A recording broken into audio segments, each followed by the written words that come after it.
हर खबर पर होगी आपकी पकड़। डाउनलोड कीजिए एबीपी लाइव ऐप। तो हमारे साथ हमारे दो सहयोगी प्रकाश बिहार से और अजय दुबे मुंबई से लगातार बने हुए हैं, और क्योंकि दोनों ही राज्यों की रस्साकशी खाकी और खादी से जुड़ी हुई है इस मामले में, तो आप दोनों से अपडेट मैं लूं। उससे पहले सुशांत सिंह राजपूत की मौत के बाद से ही देश के दो बड़े राज्यों की सियासत उलझी हुई है। सुप्रीम कोर्ट के फैसले के बाद बिहार में सुशांत केस वोट को काबू में रखने का औजार बन गया। वहीं महाराष्ट्र की ठाकरे सरकार की तो स्थिरता पर ही सवाल उठने लगे हैं।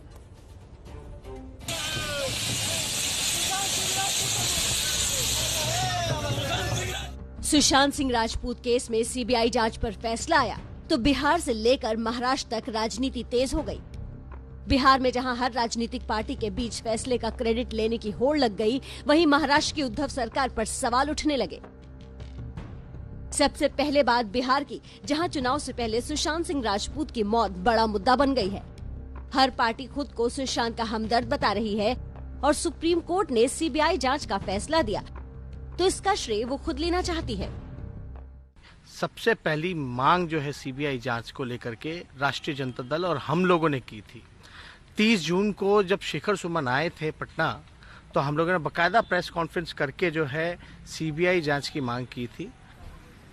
मैं तो धन्यवाद देता हूँ बिहार के मुख्यमंत्री नीतीश कुमार जी को। सुशांत सिंह राजपूत के पिताजी ने जब गुहार लगाया था कि सीबीआई की जांच होनी चाहिए, तो माननीय मुख्यमंत्री नीतीश कुमार जी ने सीबीआई जांच का अनुशंसा किया।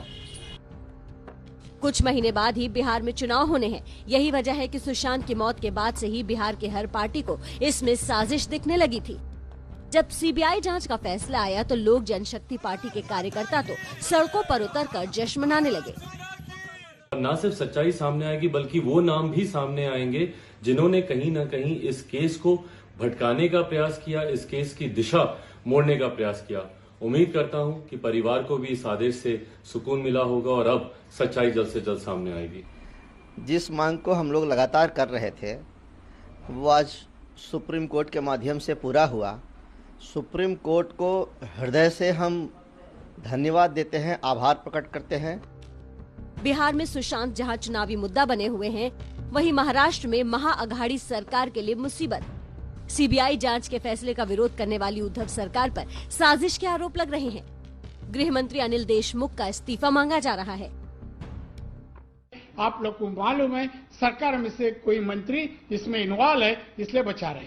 सुशांत सिंह प्रकरण के लिए महाराष्ट्र के गृह मंत्री अनिल देशमुख ने तुरंत इस्तीफा देना चाहिए। अब जब फैसला महाराष्ट्र सरकार के खिलाफ आया तो संघीय ढांचे पर सवाल उठने लगे हैं।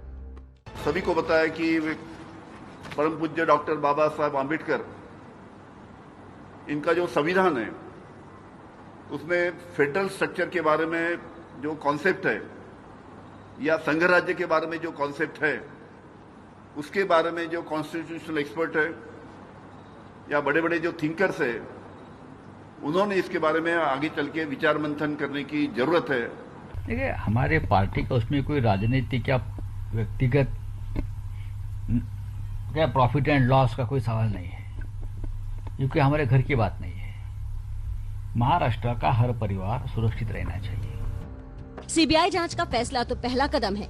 जैसे जैसे सीबीआई जांच आगे बढ़ेगी, महाराष्ट्र की सियासत में भूचाल आने की आशंका जताई जा रही है।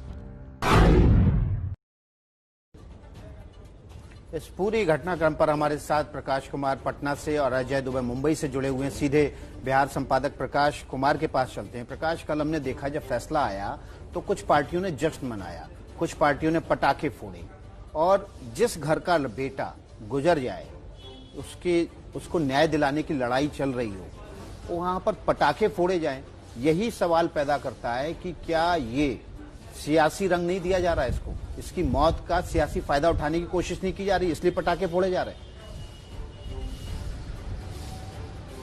इसमें कोई शक नहीं है कि सियासत का ही नतीजा था कि जब पटना में एफआईआर दर्ज हुई, उसके बाद से लगातार ये बयान चल रहे थे कि क्या बिहार सरकार ने सही काम किया है, कानूनन तरीके से जो उसको चुनौती दी जा रही थी महाराष्ट्र की तरफ से। तो उसमें जो कल सीबीआई की से जांच कराने का जो आदेश आया सुप्रीम कोर्ट का, उससे ये साफ हो गया था कि बिहार सरकार के अंदर में जो बातें चल रही थी कि कहीं कुछ उल्टा तो नहीं हो जाएगा। तो ये जश्न और ये खुशी इस बात की थी कि बिहार सरकार ने जो फैसला लिया था, नीतीश सरकार ने, और एफआईआर के दम पर जो सुप्रीम कोर्ट तक गए थे, वो सही साबित हुआ। जहां तक रही परिवार की बात, परिवार तो अब भी सदमे में है और वो इंसाफ चाहता है।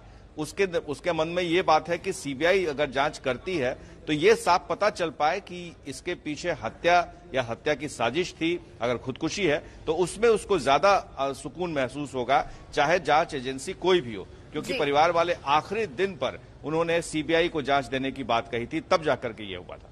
जी प्रकाश, आप लगातार बने रहे। अजय दुबे मुंबई से हमारे साथ बने हुए हैं। अजय, क्या आज सीबीआई की टीम पहुंच रही है तो कब पहुंच रही है, और बीएमसी क्या सीबीआई के लोगों को भी क्वारंटीन कर रही है पटना के एसपी की तरह?